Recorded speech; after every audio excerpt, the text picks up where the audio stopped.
let's take a moment to talk about our sponsor. You're a new DM who wants to jump behind the screen. Maybe you've been volunteered by your gaming group, but aren't quite ready. You've been watching people play games online or on podcasts, and you're thinking to yourself, where do they come up with all that descriptive narrative? There's no way I can do that. Well, don't worry. We've got a solution for you. What if I were to tell you that I can put a team of professional writers alongside you at your desk while you're prepping your game? Sounds pretty good, huh? With Describe, we can do just that. These narratives vividly describe monsters, places, spells, people, you name it. It's there, and there are more than 6,000 of these easy-to-search up, copy, and pastable, beautifully written narratives right at your fingertips. Confidently read these narratives aloud in your campaign and impress noob and veteran gamer alike.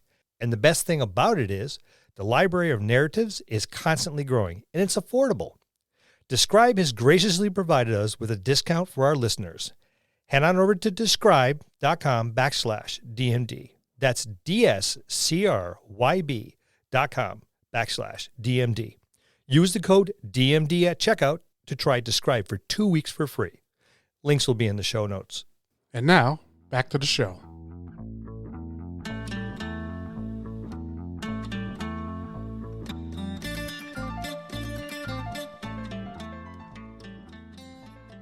Hello, and welcome to another episode of the Dungeon Masters Dojo podcast. This is a show for game masters and players alike. We hope to bring you tips and tricks to elevate your game and develop the art of dungeon mastery. I'm your host, Louis Aponte, and these are your dungeon masters, Scott Labby and Bill Robotile. Let's enter the dojo and see what they have in store for us today. Part 3. Toi. I'd like to discuss a fetish I have. A feats fetish. I thought we were talking about Wonders of the Multiverse. Well, they have feats description here, so. Let me put my glasses on. Scott's face was like... Yeah, I was like, I put my glasses on. This says something completely different. All right, now never I'm mind. self-conscious. I wore flip-flops. I like It was getting ready to hide his big toes. Yeah. Kind of hard. They're like, it's hard to find shoes, and they're like, what size are you? Sasquatch. Do you have anything that would fit A Sasquatch. a Sasquatch? Well, we do have the ladies' Yeti line. That's what I go with. Or snowshoes. Or All snowshoes. year Yeah, round. Yeah. All right, now that I read this a little better. Yeah, and the awkward moment is over. The look on your face is great. And, sorry, the Dungeon Masters Dojo does sound like I don't know the initials for it, but the leather and zipper mask thing. BDSM. Podcast, but it is not. We're an instructional Dungeons and Dragons podcast with some actual play. Speaking of actual play, we're doing it. We are. Well, we've done it. We've already done a whole bunch of it. It's only just now making the airwaves. Yeah, it's still pretty brand new. We do it every other week, the first and third Correct. week of the month. But tell us on our Facebook page if you like it and what you would want to see if we were to do another actual play. Yeah, because the one we're doing, we have already completely recorded. Yeah, this is our first one. It's 20-ish, 19, Yeah, 20, 19 yeah, thereabouts. You know, little bonus material here and there too, but We're so it's going to be out there for a little while. But yeah, we're contemplating doing another we were just go of it. We were just dipping our feet. Yes, in the we're water, dipping our feet in the water to see how we would do. You see that? I enjoyed it. Cleverly I did enjoyed that. that a I lot. think I got scared because you were Louis. talking about feet. Yeah, Lou is stunned at how clever I was with this one. Just You don't get it that often. So. You know what? You gotta. Yeah, it surprised him. So tell us how we're doing. It is our first one that we've done, and recorded and edited. We took on another editor. We had to. Yep. We had to. And Frank Wieden is our editor. He's Swiss. Skillful. He's skillful. He's like he makes me sound like I'm competent, which is huge. I mean, it's a massive undertaking. Sometimes it is massive. He makes me sound socially acceptable. He's a wizard, a sorcerer, if you will. He is. To quote Charlie Sheen, a fucking warlock. So thank you, Frank Wieden from Sweden. He No, I think he's from Northampton, Massachusetts. But it does sound more exotic. It sounds more exotic. Like we wanted you guys to enjoy it so much. We went international when seeking our editor, which we did. And we're like, we could pay you absolutely nothing. And surprisingly, everybody turned us down. We'll be your friends. Yeah, except for Frank Wieden, who said, you guys sound like shit, and I can fix that. So we're like, thank you, Frank. And I'm already your friend. So. Yeah, and probably more out of pity. Than shit, but he's a pity editor. Yeah, but he's done a phenomenal job, and he's added some super sound effects. And we hope to sound almost as good as these other guys that we admire. So reach out to us on Facebook. Tell us what you think we're missing from our actual play podcast. Give us some constructive criticism on what we could do to improve when we do it again. Or what you like, what you want to keep seeing. Tell us hearing, what you like. Say. Yeah. But keep in mind, this is homebrew, so things are a little different. Yep, it is. Yeah. It's a little different. It's the homebrew world that we've been talking about. We've been playing in for the past 13, 14 years. It's every time we play, it develops more and more. So we're having a good time with it. It was really neat. It was fun to do. And it was nice to get together in person. And we just need you to tell us whether it was worth our while. Yeah. Yes. Not that it'll stop us from doing it. It just might stop us from recording it. Yeah. Yeah. Definitely won't stop us from doing it. No. Has good potential to stop us from recording it. Should we talk about feats? Let's talk about feats. It's about game feats. Game feats. Feats, F-E-A-T-S, not F-E-E-T-S. Sorry, Bill. That's a totally different document. That's a fetish. Not to be confused with the type of fetish a shaman would use. This is totally different. This is... Well, it could be the same fetish. Deep Reddit stuff. No, I'm confused. Yeah, I don't... And his fetish could actually be feats. Could be. Yes, nothing turns me on more than the sentinel feat or whatever have you. All right, let's get into it, shall we? Yes. All right, we once again are talking about the multiverse. So, and these are in particular coming off the UA Wonders of the Multiverse. We've already discussed some of the new class, the new race, several of the backgrounds. So now we're getting into the feats. There's a lot of them. I think I counted them really quick. I think there's 24. Yeah. There's a butt ton of them. And we're not going to do all 24. No. Some of them are kind of like self-explanatory. A brief highlight on some of them. Yeah. And an overview on a few. Yeah, I think that's reasonable. Don't go by the chart because that's feats by level. Yeah. And then they list the feats in alphabetical order, which can be a little confusing to start off with unless you actually read it. Yeah, let's pick out some that we think are cool. One jumps right out. Go for it. Cartomancer. I knew you were going to jump on that one. Did you? Yeah. Yeah. Because it caught my eye too. It's very much like the X-Man Gambit. When I'm looking at like building a character, honestly, I could give a shit less about power builds and stuff. Of course I want my character to be effective, but we don't play those kind of games. We do not.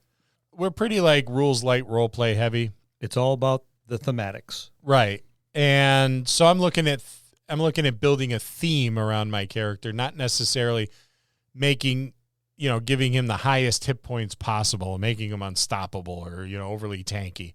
Sure, I like to be effective in the game. Everybody does, but right. I'm looking at themes, and that's what kind of attracted me to Cartomancer right off the bat is that you can bring more, I think, to like your sorcerer, warlock, or wizard. You step right outside of those kind of tropes, the Gandalf type of thing where it's like, okay, my wizard or sorcerer or whatever have you.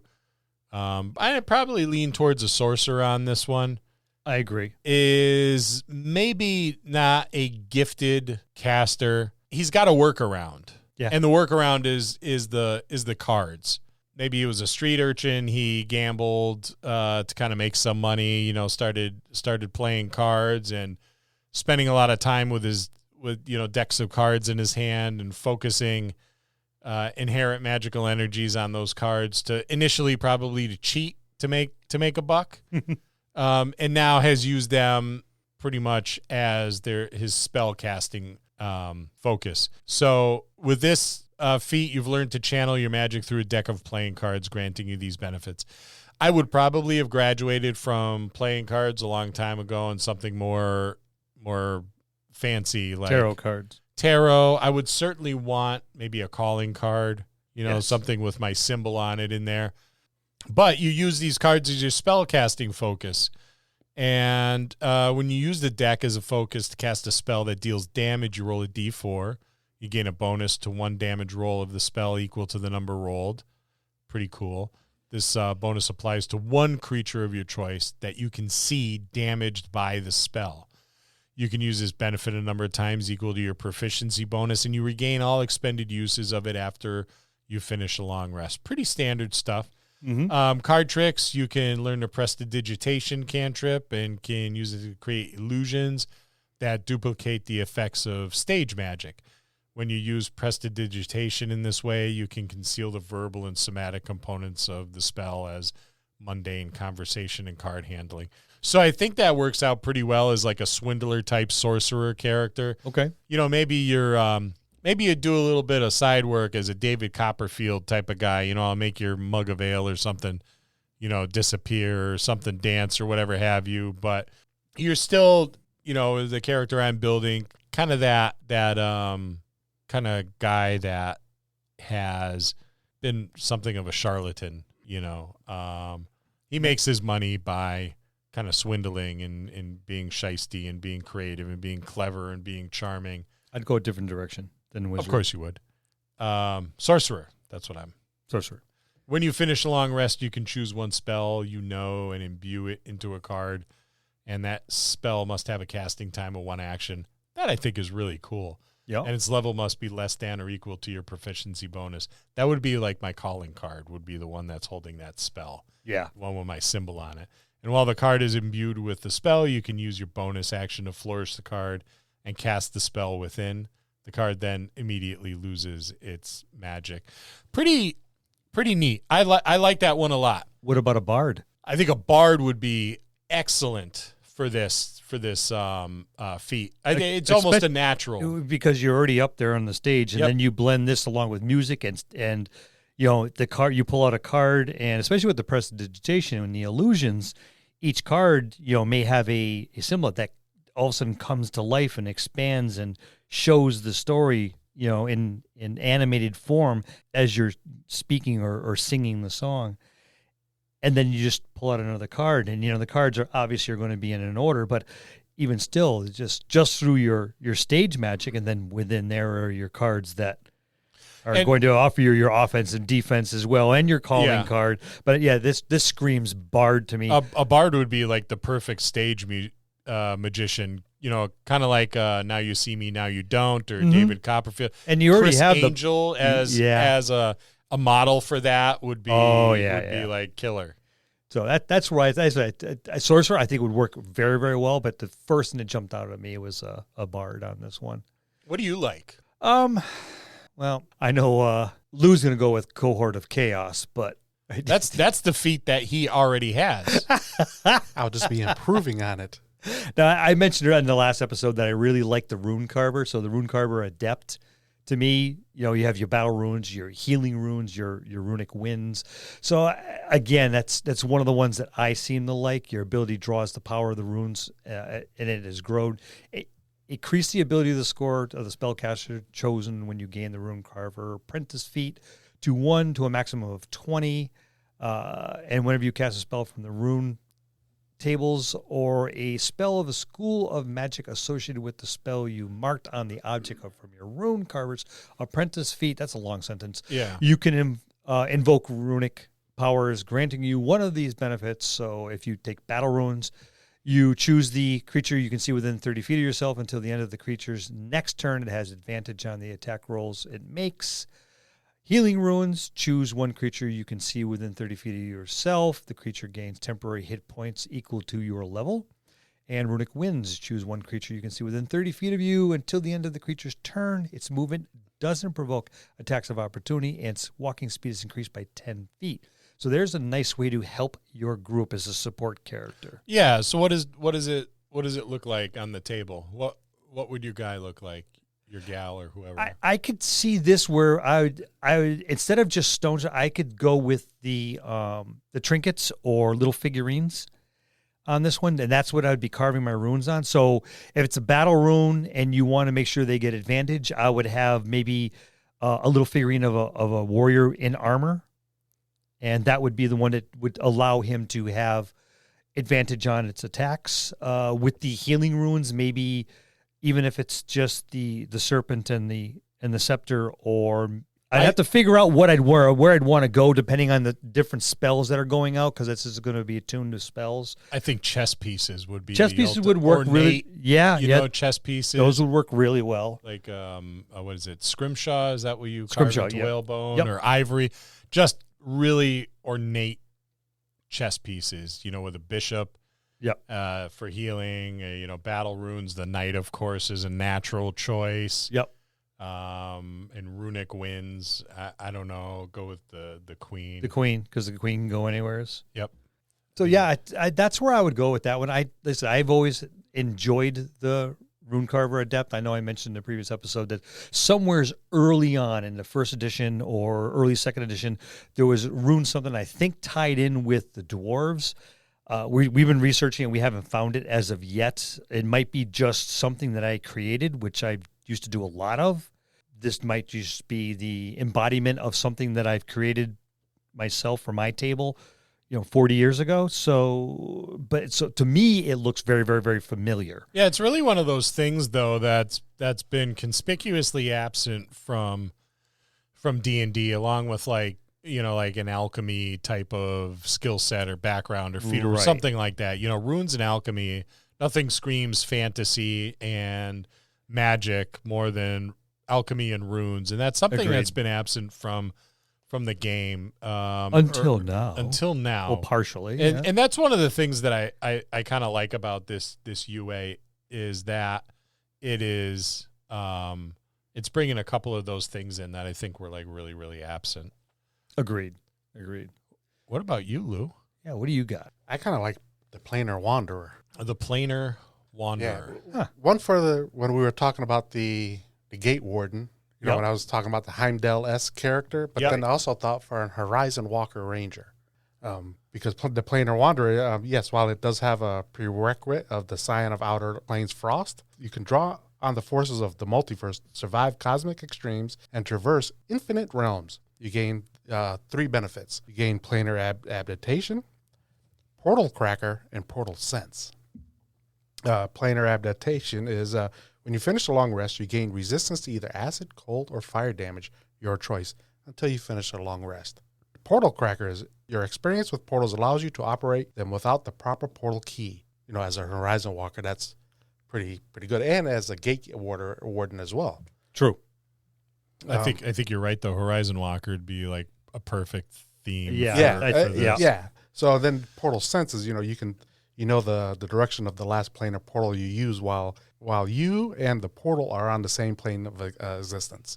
You always know where that portal is that you take. It's like portal direction sense. Yeah. So for me, I think that feat would be the best.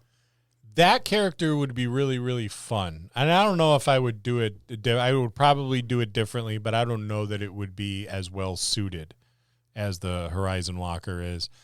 But I can certainly see this Horizon Walker Ranger as someone who didn't set out to be a Horizon Walker Ranger, and certainly someone that was not formally trained in any of this, planar wanderer type stuff, but someone who got lost and is pretty much been spending the last several years wandering through the multiverse, doing, whatever he needs to do to kind of survive and find his way back home. But along the way, he'll find adventures and has kind of made a name for himself.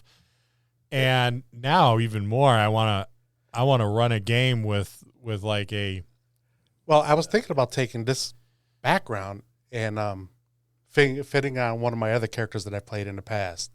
Gravin the gunslinger. I think this would kind of fit him because he is kind of lost. Yeah. And, this will, at least he can get some sense of direction, not just for himself, but for his party. I think it'd be a good kind of fit. Little reskin going. Yeah, on. a little reskinning. Yeah, because he is a homebrew character. True. Oh, Scott's got that look.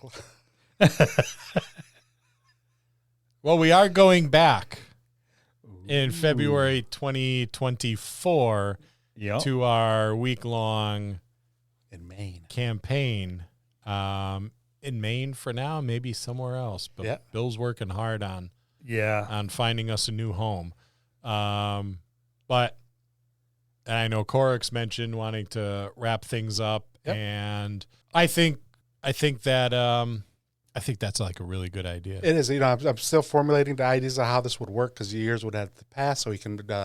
Usually, I don't multi-class normally, but this would have to be a dip into Horizon Walker, so he could get all these backgrounds. Yeah. I think it's sexy. Yeah, so I may have to call out of work tomorrow because I'll be burning the midnight oil tonight, outlining 2024's campaign. I think this works in. I think that's a really good idea. Thanks for the inspiration. I appreciate it. You're welcome. You can gain inspiration from anywhere. That's right. I wouldn't mind a portal cracker with a little bit of salami and a slice of cheddar on it.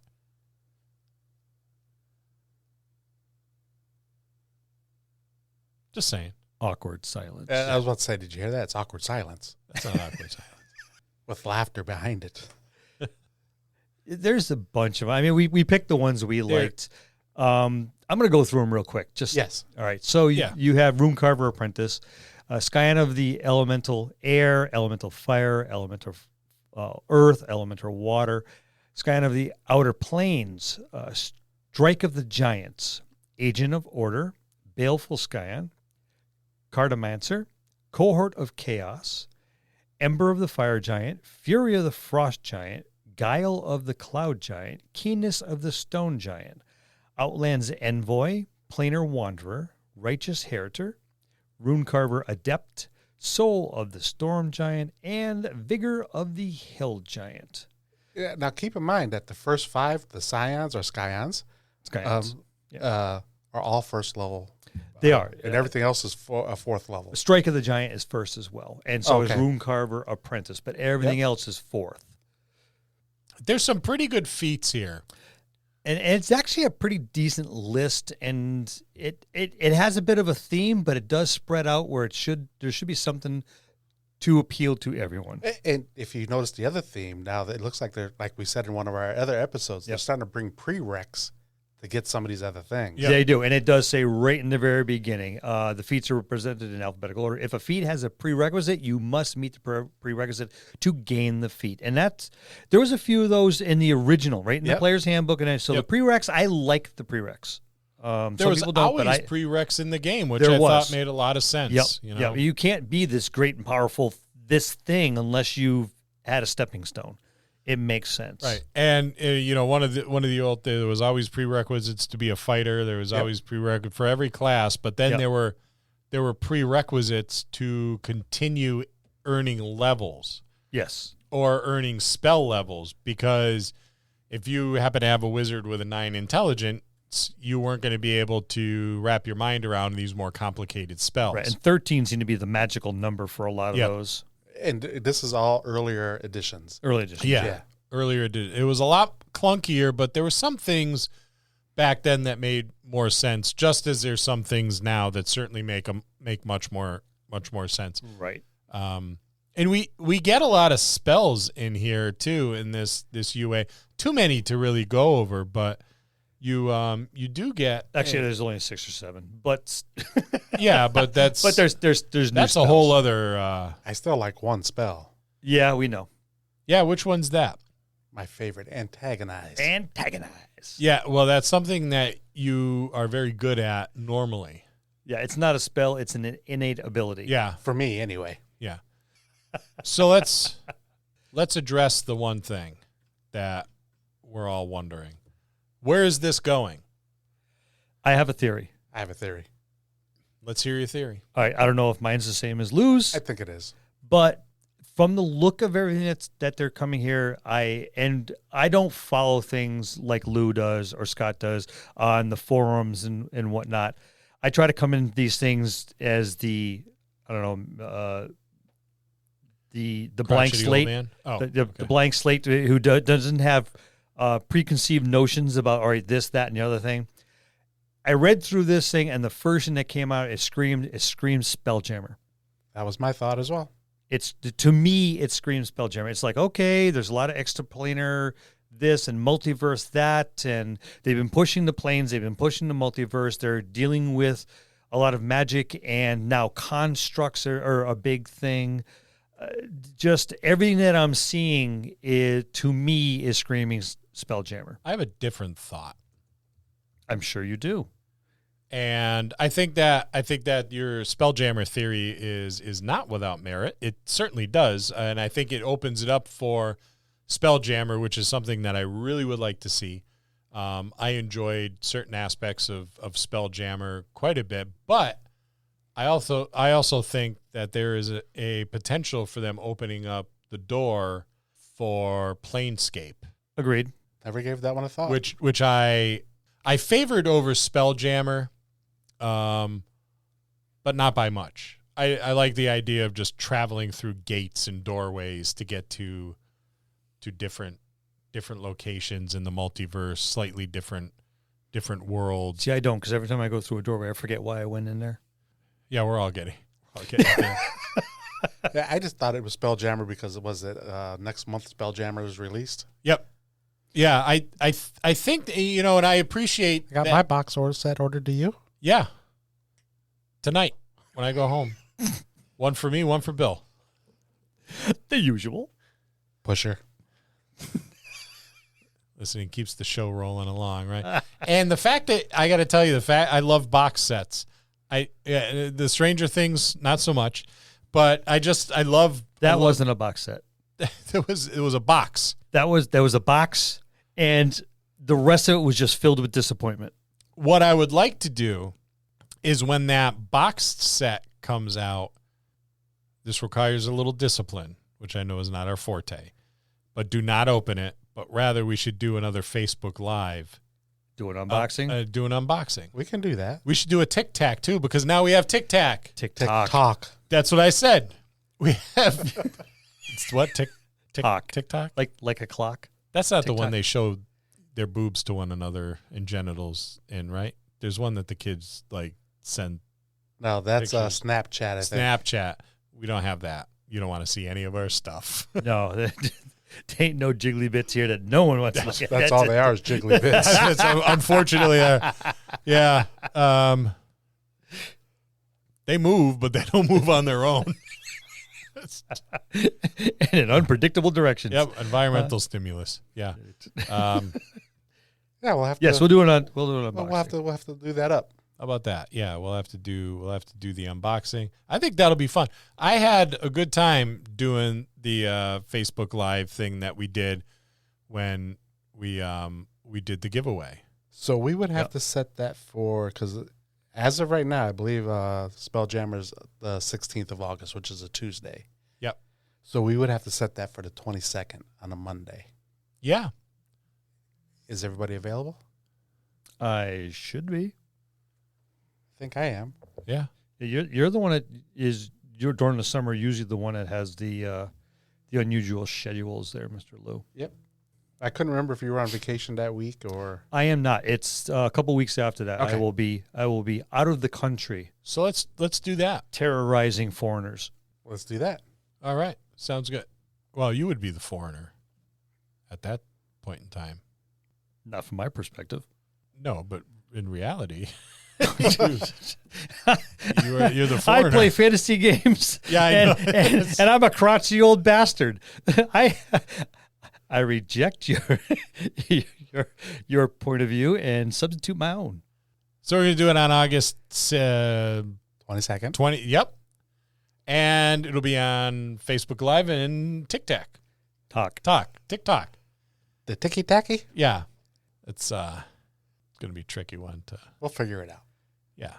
That means I have to dig out the leaf blower and dust the Lyceum. Yeah, that's true. We'll have to Spruce take it up. Put up a couple pieces of tapestry and you got to and flags and stuff to take down the skeleton that's in the cage. We forgot about him. Well, I feel bad still. You ate him. I was hungry. show up late with our pizza again. That's right. And you ate the I pizza, thought it was too. 30 minutes or less. That's what you get. For you to devour them, it was. When I'm hangry, I'm hangry. And that's Unearthed Arcana, Wonders of the Multiverse, Part 3. We'll see you next time in the dojo. That's going to conclude this episode. Thanks for tuning in and listening. Please subscribe to the podcast for more great content. If you'd like to hear a particular topic, you can reach us on Facebook at the Dungeon Masters Dojo, or you can drop us an email at thedungeonmastersdojo@gmail.com. Thank you, and have a good day.